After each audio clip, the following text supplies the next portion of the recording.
부잣집에 시집 간다고 했잖니. 그런데 왜 떡가게에서 일하고 있어? 할머니를 왜 속였니? 영자는 억울함과 배신감이 뒤섞인 채로 소리쳤습니다. 수연이는 당황하며 할머니, 들어보세요. 라고 말했지만 영자는 듣지 않았습니다. 평생 거짓말 안 하던 아이가 언제부터 할머니를 속이기 시작했니? 부잣집에 시집 간다고 해서 내가 얼마나 기뻤는지 아니? 영자의 목소리는 점점 커졌고 수연이의 눈에서는 눈물이 흘러내리기 시작했습니다. 할머니, 저는 수연이가 말을 시작하려 했지만 영자는 손을 내저으며 말을 끊었습니다. 변명하지 마. 할머니가 그렇게 창피했니? 할머니 때문에 부끄러웠어?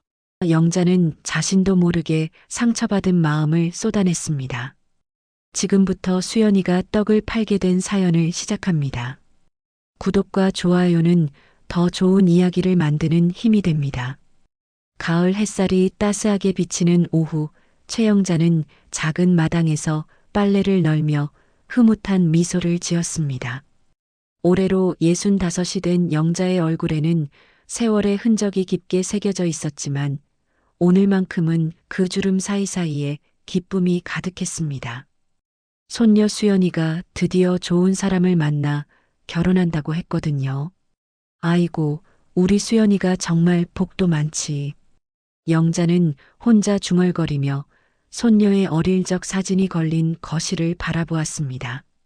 27이 된 수연은 어려서부터 영특하고 착해서 동네에서도 소문난 효녀였습니다.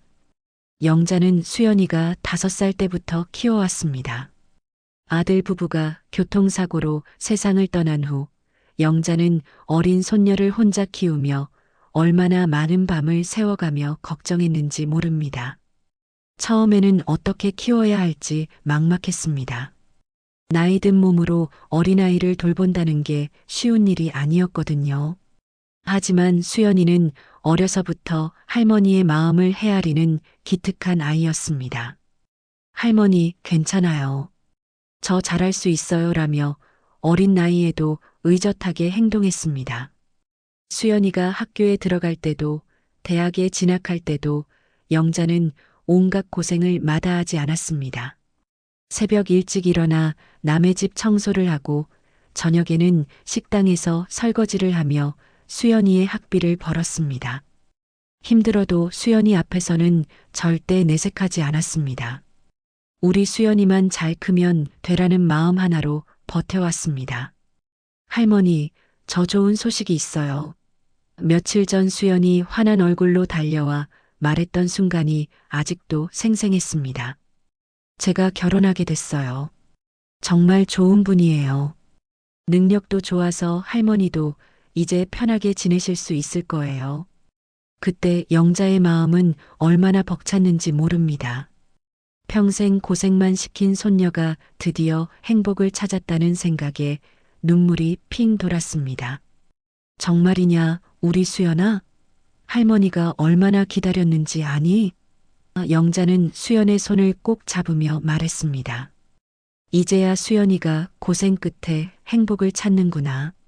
영자는 그동안의 힘든 세월들이 주마등처럼 스쳐 지나갔습니다. 수연이 아플 때 병원비가 없어서 밤새 울었던 일, 학용품을 사주지 못해서 미안했던 마음들이 이제야 보상받는 것 같았습니다. 오늘도 영자는 시장에 나가는 길에 동네 사람들을 만날 때마다 자랑을 늘어놓았습니다. 우리 수연이 말이야, 부잣집에 시집가게 됐어요. 그 집 아들이 우리 수연이를 얼마나 좋아하는지 몰라요. 영자의 목소리에는 자부심이 가득했습니다. 아이고, 그래요? 축하해요, 영자씨. 상해 사장님이 웃으며 말했지만 영자는 그 웃음 속에 묘한 기색을 느꼈습니다. 마치 무언가를 숨기고 있는 듯한 표정이었습니다. 수연이가 정말 복이 많네요. 옆집 순자가 말했지만 그 말투에는 어딘지 모르게 의심스러운 기운이 섞여 있었습니다. 영자는 그런 시선들을 느끼면서도 애써 무시하려 했습니다. 질투하는 거겠지 하고 생각했습니다. 하지만 집으로 돌아오는 길에 영자의 마음 한구석에는 작은 의문이 자리 잡기 시작했습니다. 왜 사람들이 그런 표정을 지었을까요? 단순한 질투일까요? 아니면 다른 이유가 있는 걸까요? 영자는 고개를 저었습니다. 괜한 생각이었습니다. 수연이는 어려서부터 거짓말 한 번 안 하는 아이였습니다. 할머니와 단둘이 살면서도 한 번도 삐뚤어지지 않고 바르게 자란 아이가 할머니를 속일 리 없었습니다. 영자는 마음을 다잡고 집 안으로 들어갔습니다. 다음 날 아침 영자는 평소보다 일찍 일어나 수연이를 위한 미역국을 끓이고 있었습니다. 곧 며느리가 될 손녀를 위해 정성스럽게 준비한 아침상을 차려놓고 기다리는 영자의 얼굴에는 행복한 미소가 가득했습니다. 하지만 수연은 할머니, 저는 일찍 나가야 해요라며 급하게 현관문을 나서버렸습니다. 아이고, 그래도 아침은 먹고 가야지. 영자가 말했지만 수연은 이미 골목 끝으로 사라진 뒤였습니다. 요즘 수연이는 결혼 준비 때문인지 부쩍 바빠 보였습니다. 영자는 혼자 아침을 먹으며 손녀의 행복한 미래를 그려보았습니다. 점심 무렵 영자는 동네 슈퍼에서 장을 보던 중 옆집 순자를 만났습니다.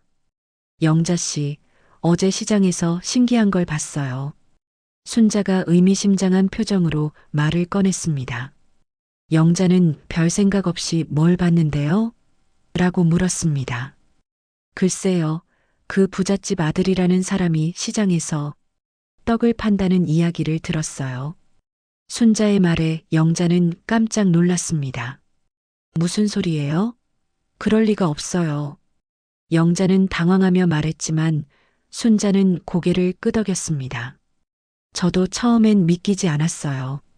그런데 시장 상인들이 다 그런 얘기를 하더라고요.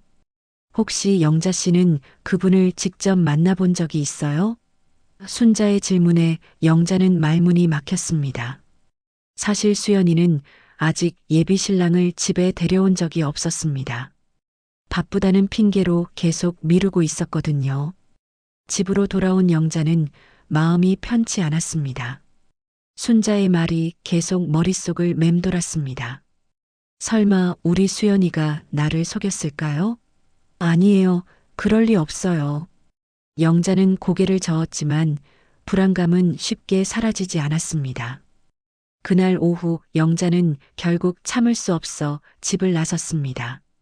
직접 확인해 보겠다는 마음으로 시장을 향했습니다.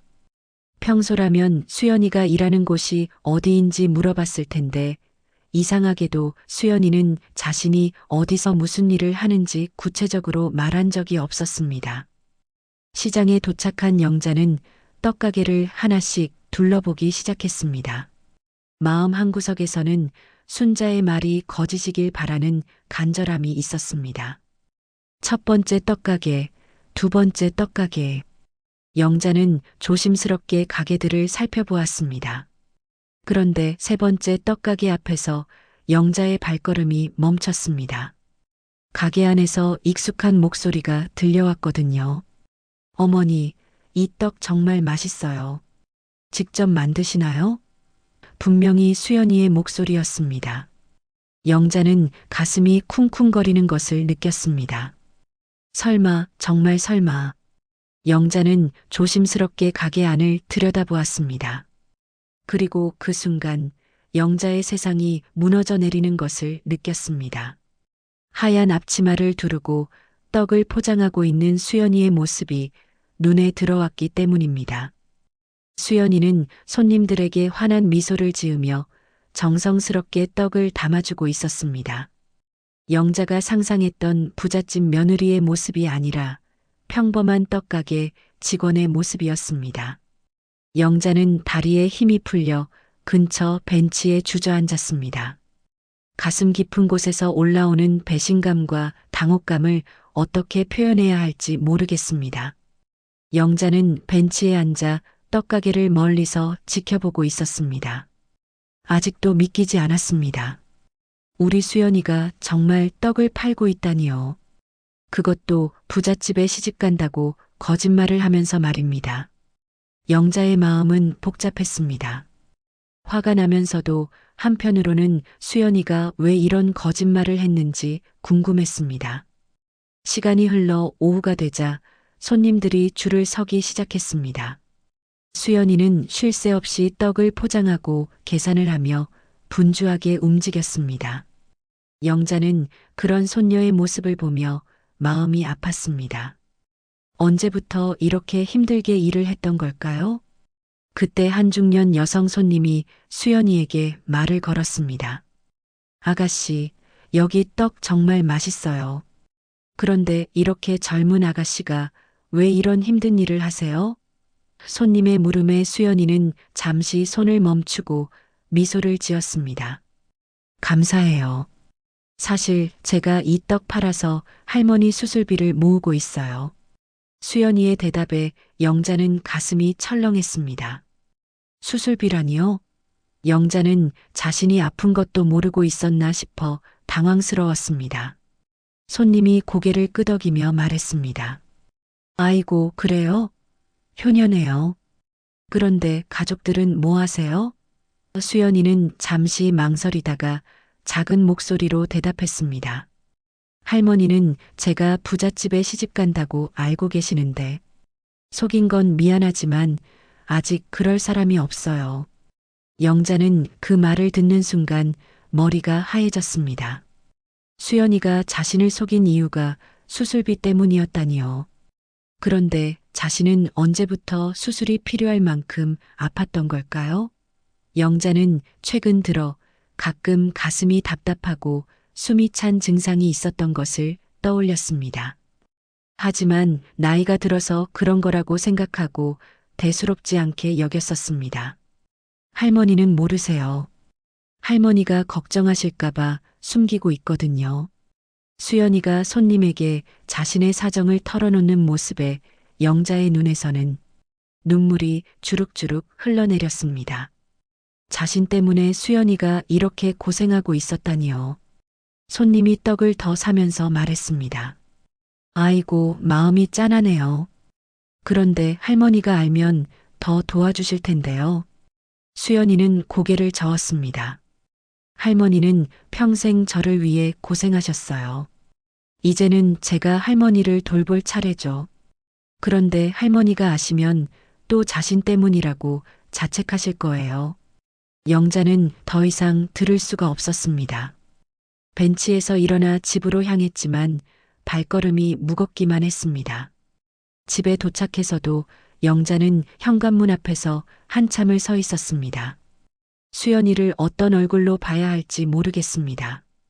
저녁 무렵 수연이가 평소와 다름없이 밝은 표정으로 집에 돌아왔습니다. 할머니, 저 왔어요. 오늘 예비 신랑이랑 만나서 늦었어요. 수연이는 자연스럽게 거짓말을 했습니다. 하지만 영자는 그 거짓말 뒤에 숨겨진 수연이의 마음을 이제 알고 있었습니다. 그래, 수연아. 밥 먹어라. 영자는 애써 평상시와 같은 목소리로 말했지만 마음은 무너져 내리고 있었습니다.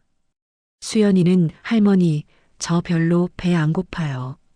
먼저 들어가 있을게요라며 자기 방으로 들어갔습니다. 혼자 남은 영자는 부엌에 앉아 한참을 울었습니다.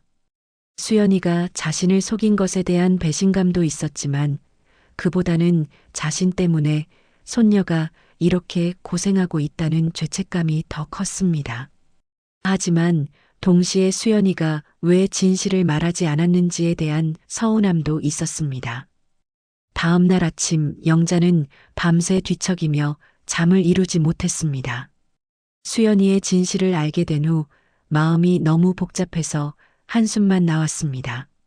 수연이는 평소와 다름없이 할머니, 전화가요라며 집을 나서려 했지만 영자는 더 이상 참을 수가 없었습니다. 수연아, 잠깐만. 영자가 수연이를 불러 세웠습니다. 할머니한테 할 말이 없니? 영자의 목소리에는 평소와 다른 무게감이 있었습니다. 수연이는 어리둥절한 표정으로 무슨 말씀이세요? 라고 물었습니다. 영자는 깊은 숨을 쉬고 말했습니다. 어제 시장에서 봤다. 내가 떡가게에서 일하는 건 말이야. 수연이의 얼굴이 순간 하얗게 변했습니다. 할머니, 그게... 수연이가 말을 더듬자 영자의 목소리가 높아졌습니다. 부잣집에 시집 간다고 했잖니. 그런데 왜 떡가게에서 일하고 있어? 할머니를 왜 속였니?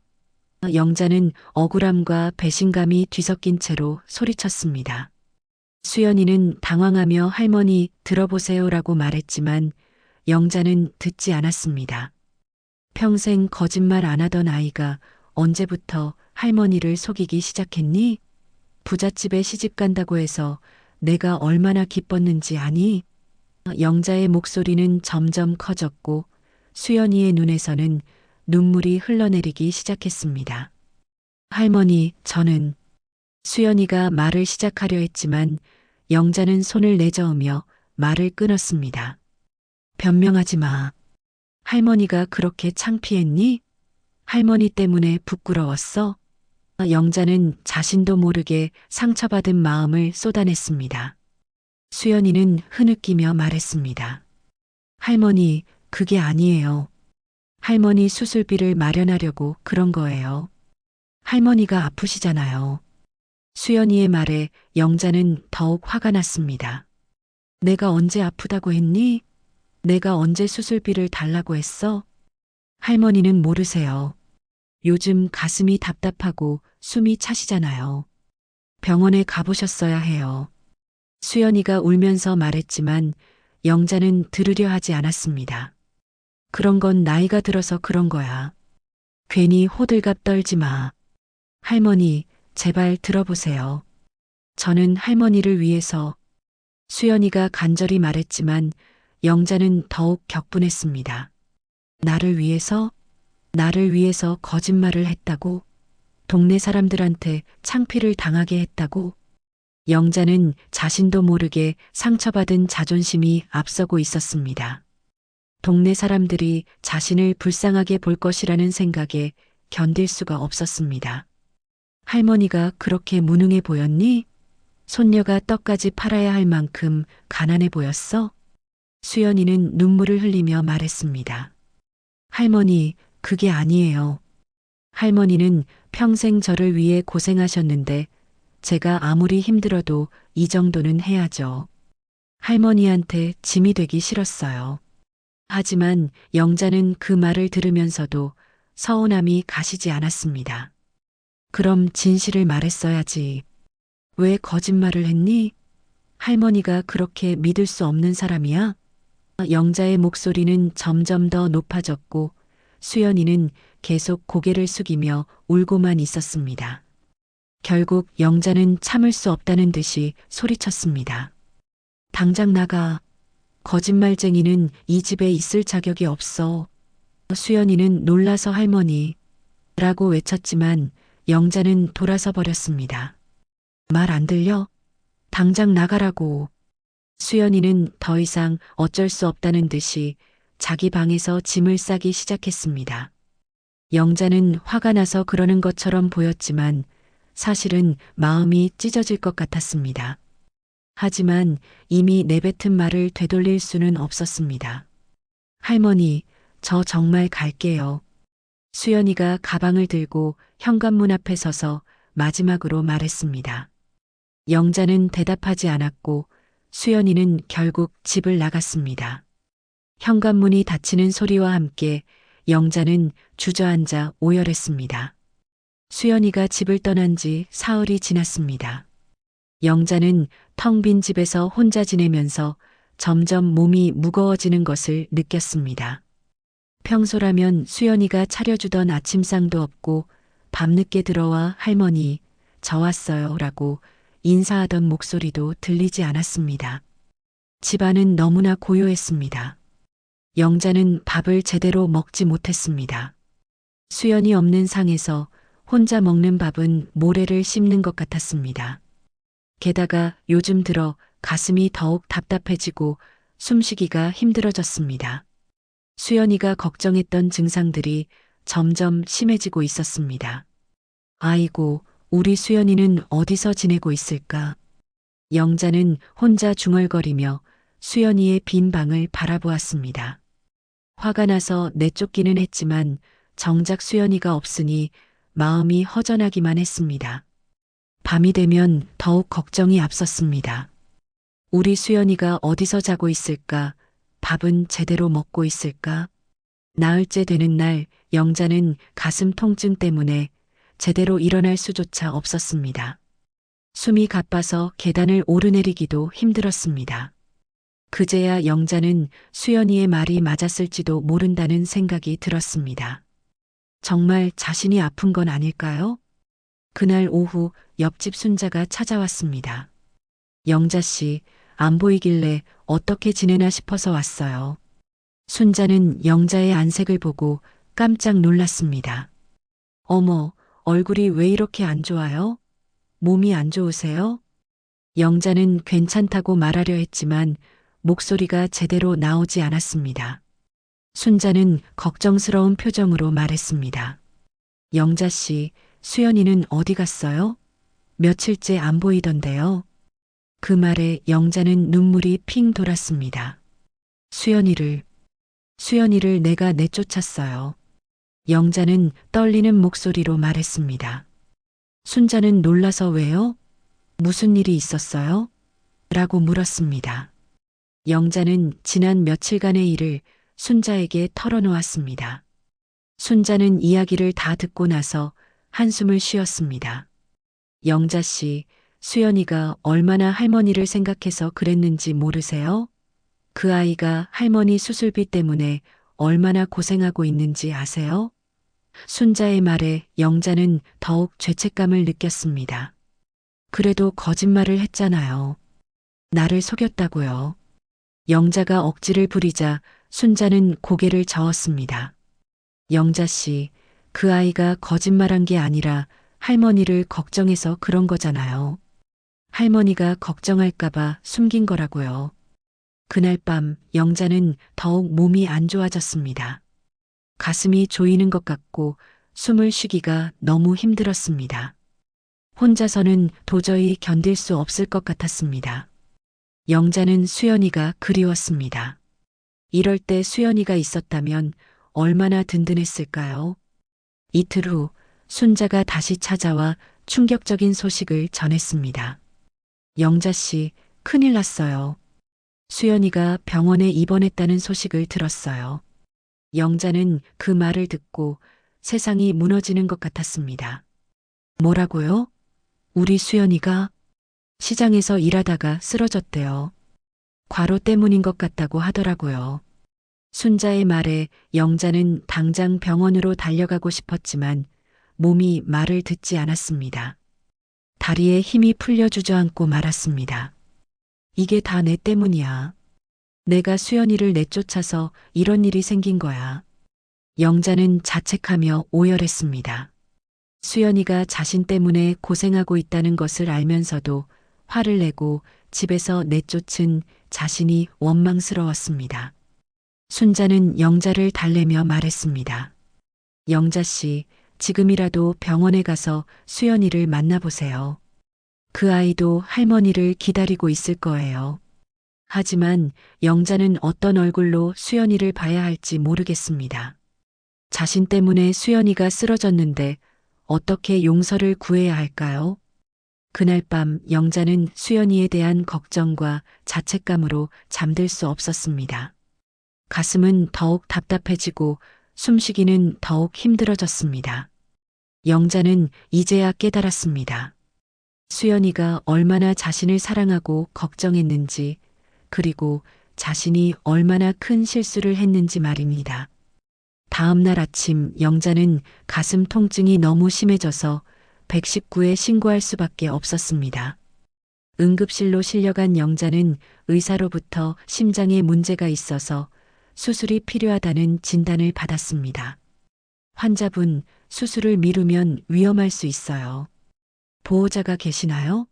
라는 의사의 말에 영자는 수연이 생각이 났습니다.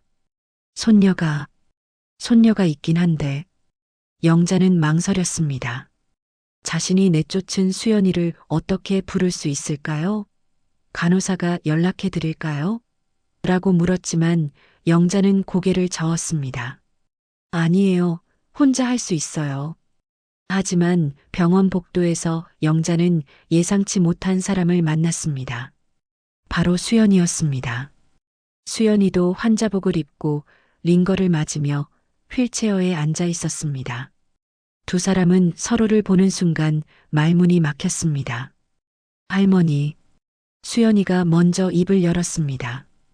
영자는 수연이의 야윈 얼굴을 보고 가슴이 미어졌습니다. 며칠 사이에 수연이는 많이 빠져 보였고 얼굴은 창백했습니다. 수연아, 너 많이 아픈 거니? 영자의 목소리는 떨렸습니다. 괜찮아요. 그런데 할머니는 왜 여기 계세요? 수연이가 걱정스러운 표정으로 물었습니다. 영자는 잠시 망설이다가 말했습니다. 가슴이 아파서 의사가 수술해야 한다고 하네. 수연이의 얼굴이 하얗게 변했습니다. 할머니, 제가 말씀드렸잖아요. 병원에 가보시라고. 수연이의 목소리에는 안타까움이 묻어났습니다. 영자는 그때야 자신의 잘못을 깨달았습니다. 수연이가 거짓말을 한 게 아니라 정말로 자신을 걱정해서 수술비를 모으고 있었던 거였습니다. 두 사람은 조용한 병원 정원 벤치에 나란히 앉았습니다. 한참 동안 아무도 말을 하지 않았습니다. 영자가 먼저 입을 열었습니다. 수연아, 할머니가 미안해. 너를 내쫓아서 정말 미안해. 수연이는 고개를 저었습니다. 할머니, 제가 잘못했어요. 거짓말해서 죄송해요. 하지만 할머니가 걱정하실까봐. 수연이의 목소리가 떨렸습니다. 영자는 수연이의 손을 꼭 잡았습니다. 아니야, 수연아. 할머니가 너무 이기적이었어. 내가 나를 위해서 그렇게 고생한 걸 몰랐어. 영자의 눈에서 눈물이 흘러내렸습니다. 할머니가 평생 저를 위해 고생하셨는데 제가 아무리 힘들어도 이 정도는 해야죠. 할머니한테 짐이 되기 싫었어요. 수연이의 말에 영자는 더욱 마음이 아팠습니다. 너는 내게 짐이 아니야. 너는 내 보물이야, 수연아. 영자는 수연이를 끌어안았습니다. 할머니가 바보였어. 내 마음을 몰라줘서 정말 미안해. 할머니, 저도 미안해요. 진실을 말씀드렸어야 했는데. 수연이도 영자를 꼭 안으며 울었습니다. 두 사람은 한참 동안 서로를 안고 울었습니다. 그동안 쌓였던 오해와 서운함이 눈물과 함께 씻겨 내려가는 것 같았습니다. 수연아, 앞으로는 무슨 일이 있어도 서로 숨기지 말자. 할머니도 아프면 말할게. 너도 힘들면 말해. 영자가 수연이의 손을 잡으며 말했습니다. 수연이는 고개를 끄덕였습니다. 네, 할머니. 앞으로는 뭐든지 같이 해결해요. 그때 의사가 다가와서 말했습니다. 환자분들, 수술 날짜를 잡아야 하는데요. 영자는 걱정스러운 표정이 되었지만 수연이는 환하게 웃으며 말했습니다. 걱정 마세요, 할머니. 제가 모아둔 돈이 있어요. 하지만 그 돈은 내가 그렇게 힘들게. 영자가 말하려 하자 수연이가 손을 내저었습니다. 할머니, 그 돈은 원래 할머니를 위해 모은 거예요. 이제 같이 써요. 수연이의 말에 영자는 또다시 눈물이 났습니다. 우리 수연이 정말 고마워. 할머니가 세상에서 제일 부자야. 이런 손녀가 있으니까 말이야. 영자는 수연이를 다시 한번 꼭 안았습니다. 두 사람은 이제 서로의 진심을 알게 되었고 앞으로 함께 이겨나갈 수 있다는 희망을 품게 되었습니다. 한 달 후 영자는 수술을 성공적으로 마치고 퇴원할 수 있었습니다. 집으로 돌아온 두 사람은 이제 새로운 시작을 다짐했습니다. 수연이가 그동안 일했던 떡가게 사장님이 다시 와서 일하면 좋겠다고 제안했을 때 영자는 나도 같이 가겠다고 말했습니다. 할머니가요? 수연이는 놀라며 물었습니다. 영자는 고개를 끄덕였습니다. 그래, 이제 할머니도 일할 수 있어. 너 혼자 고생시킬 수는 없지. 영자의 마음에는 수연이와 함께 새로운 삶을 살아가겠다는 의지가 가득했습니다. 처음 떡가게에 나갔을 때 동네 사람들의 시선이 따가웠습니다. 저기 봐, 영자 씨가 떡가게에서 일한다네. 부잣집에 시집 간다더니 결국 떡 파는구나. 사람들의 수군거림이 들렸지만 영자는 개의치 않았습니다. 오히려 당당했습니다. 맞아요. 우리가 떡 팔아요. 그게 어때서요? 영자는 떡을 포장하며 환하게 웃었습니다. 수연이는 처음에는 할머니가 사람들의 시선 때문에 힘들어 하실까봐 걱정했지만 영자는 생각보다 훨씬 당당했습니다. 영자는 떡 만드는 일에 생각보다 재능이 있었습니다. 어려서부터 음식 만들기를 좋아했던 영자는 전통 방식으로 떡을 만드는 법을 잘 알고 있었습니다. 수연아, 이렇게 하면 더 쫄깃해져. 영자가 반죽하는 모습을 보며 사장님도 감탄했습니다. 어머님, 정말 솜씨가 좋으시네요. 이런 전통 방식으로 만든 떡은 요즘 보기 드문데요. 사장님의 칭찬에 영자는 뿌듯해했습니다. 오랜만에 누군가에게 인정받는 기분이었습니다. 수연이도 할머니의 새로운 모습을 보며 기뻤습니다. 한 달이 지나자 영자와 수연이가 만든 떡의 소문이 퍼지기 시작했습니다. 거기 할머니가 만든 떡이 정말 맛있다더라. 전통 방식으로 만들어서 그런지 다른 떡과는 차원이 달라. 손님들이 하나둘씩 늘어나기 시작했습니다. 처음에는 비웃던 동네 사람들도 점차 생각이 바뀌었습니다. 영자 씨가 정말 대단하네. 저 나이에 새로운 일을 시작하다니. 수연이도 참 효녀야. 할머니랑 같이 저렇게 열심히 일하고 사람들의 시선이 따뜻해지는 것을 영자는 느낄 수 있었습니다. 어느 날 떡가게에 깔끔하게 차려입은 젊은 남자가 찾아왔습니다. 안녕하세요. 여기서 떡을 파신다고 해서 왔는데요. 그는 정중한 말투로 인사했습니다. 수연이가 어떤 떡을 원하세요? 라고 물었을 때 그는 사실 떡보다는 이곳에서 일하시는 분들에게 관심이 있어요 라고 말했습니다. 저는 근처에서 작은 회사를 운영하고 있는데 어머님과 따님의 성실함이 소문나서 찾아왔습니다. 그의 말에 영자와 수연이는 의아해했습니다. 혹시 저희 떡을 납품받고 싶으신 건가요? 라고 수연이가 물었습니다. 그것도 있지만 사실은 그는 잠시 망설이다가 말했습니다. 수연 씨께 개인적으로 말씀드리고 싶은 게 있어서요. 시간 되실 때 커피 한잔 하면서 이야기할 수 있을까요? 수연이는 당황했지만 영자는 그의 진실한 눈빛을 보고 좋은 사람이라는 느낌을 받았습니다. 수연아, 이분과 이야기해봐. 영자가 수연이를 격려했습니다. 수연이는 할머니는 어떻게 아세요? 라고 물었지만 영자는 미소 지으며 말했습니다. 할머니 눈에는 다 보여. 좋은 사람이야. 그날 저녁 수연이는 그 남자와 카페에서 이야기를 나누었습니다. 그는 수연이와 영자의 이야기를 들으며 깊은 감동을 받았다고 말했습니다. 정말 아름다운 할머니와 손녀 관계네요. 저도 이런 가족을 꿈꿔왔어요.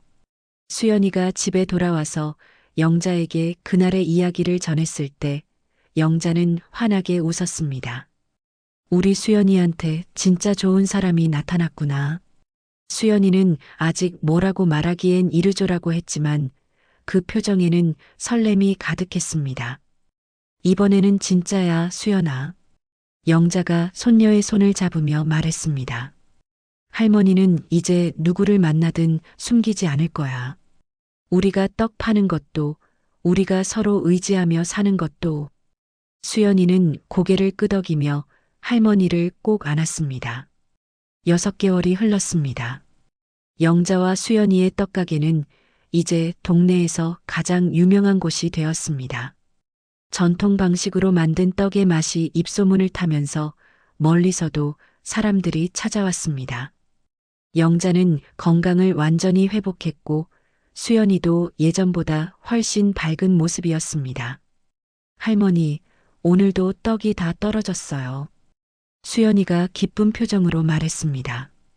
영자는 뿌듯한 미소를 지으며 그럼 내일은 더 많이 만들어야겠네라고 대답했습니다. 두 사람이 함께 일하는 모습은 보는 사람들마저 흐뭇하게 만들었습니다. 그 젊은 남자 민주는 이제 수연이의 연인이 되어 자주 가게에 들렀습니다. 영자는 민준을 보며 항상 만족스러워했습니다. 수연아, 민준이는 정말 좋은 사람이야. 너를 진심으로 사랑하는 게 보여. 영자의 말에 수연이는 수줍게 웃었습니다. 민주는 처음에는 부잣집 아들이라는 것을 숨기고 있었습니다. 하지만 점차 마음을 열면서 자신의 진짜 모습을 보여주었습니다. 사실 저희 집이 좀 여유가 있어요. 하지만 수연 씨와 어머님의 성실한 모습에 감동받아서 저도 그렇게 살고 싶어졌어요. 돈이 많다고 해서 행복한 건 아니야, 민준아. 영자가 말했습니다. 진짜 부자는 마음이 풍족한 사람이지. 우리처럼 서로 사랑하고 의지하며 사는 게 진짜 부자가 되는 길이야. 민주는 고개를 끄덕이며 영자의 말에 깊이 공감했습니다. 어느 날 민준이 수연이에게 프로포즈했습니다. 수연 씨, 저와 결혼해 주세요. 할머니도 함께 모시고 살고 싶어요. 수연이는 눈물을 흘리며 네라고 대답했습니다. 영자는 그 모습을 보며 진짜 행복이 무엇인지 깨달았습니다. 이번에는 정말이구나, 수연아. 영자가 손녀를 꼭 안으며 말했습니다. 할머니가 처음에 부잣집에 시집간다고 했을 때는 거짓말이었지만 이번에는 진짜네.